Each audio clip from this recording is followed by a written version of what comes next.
नमस्कार, मैं हूं आसिम सिद्दीकी और आप देख रहे हैं एबीपी न्यूज़। विक्की त्यागी की मौत का रहस्य क्या था, आज इसका दूसरा पार्ट हम आपको बताएंगे कि किस तरह हुई विक्की त्यागी की हत्या।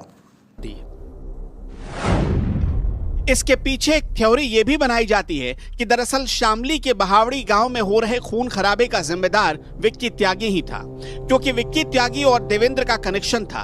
सागर मलिक को लगता था कि देवेंद्र के इशारे पर ही शार्प शूटर विक्की ने उसके सौतेले पिता, चाचा और उसके कई रिश्तेदारों की हत्या करवाई है।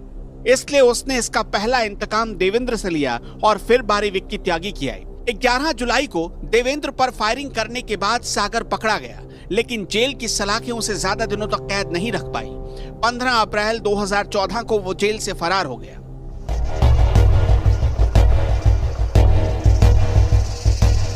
विक्की त्यागी की हत्या के एक हफ्ते बाद एक ऐसा एंगल सामने आया जिसने पुलिस महकमे की भी नींद उड़ा दी थी। कहा जाता है कि 3 लोगों से दुश्मनी विक्की को भारी पड़ गई। आखिर वो 3 लोग कौन थे जो एक दुर्दांत अपराधी से खूनी रंजिश पाल बैठे थे?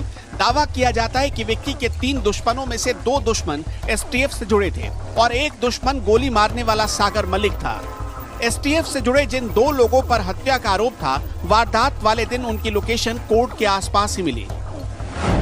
विक्की त्यागी की हत्या के पीछे एक थ्योरी ये भी दी जाती है कि एसटीएफ से जुड़े पुलिस वाले की करीबी महिला को लेकर विक्की त्यागी के आका से विवाद था।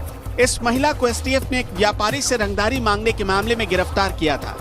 उस महिला को विक्की त्यागी के आका से दूर करने के लिए एसटीएफ वालों ने वेस्ट यूपी के कुख्यात माफिया से धमकी दिलवाई, लेकिन विक्की त्यागी के आका ने उसकी एक न सुनी और जेल में दोनों के बीच जमकर कहासुनी भी हुई। धमकी देने वाले को पता था कि रास्ते से अगर त्यागी को खत्म कर दिया जाए तो आका की सारी अकड़ खत्म हो जाएगी, इसलिए विक्की त्यागी को मारने की सुपारी दे दी गई और मर्डर करवा दिया गया। इस मामले में सीओ अनुज चौधरी समेत कई पुलिस वालों के खिलाफ केस दर्ज हुआ। एक थ्योरी ये भी दी जाती है कि विक्की ने मुजफ्फरनगर में 6 लोगों की हत्या कर दी थी। इसमें से एक शख्स एसटीएफ में काम करने वाले पुलिस का करीबी रिश्तेदार था और उसका मुखबिर भी।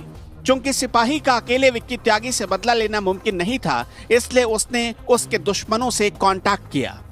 वारदात वाले दिन एसटीएफ के लोगों की लोकेशन मुजफ्फरनगर कोर्ट के आसपास थी। विक्की त्यागी के मर्डर की जांच शुरू हुई तो उन सब लोगों से जवाब मांगा गया। एसटीएफ से जुड़े 2 लोगों ने सफाई दी कि वो तनिष्क लूटकांड की जांच के लिए सहारनपुर जा रहे थे। रास्ते में सुना कि विक्की त्यागी की हत्या हो गई तो उन्हें कोर्ट जाने का आदेश दे दिया गया, इसलिए वो कोर्ट गए थे।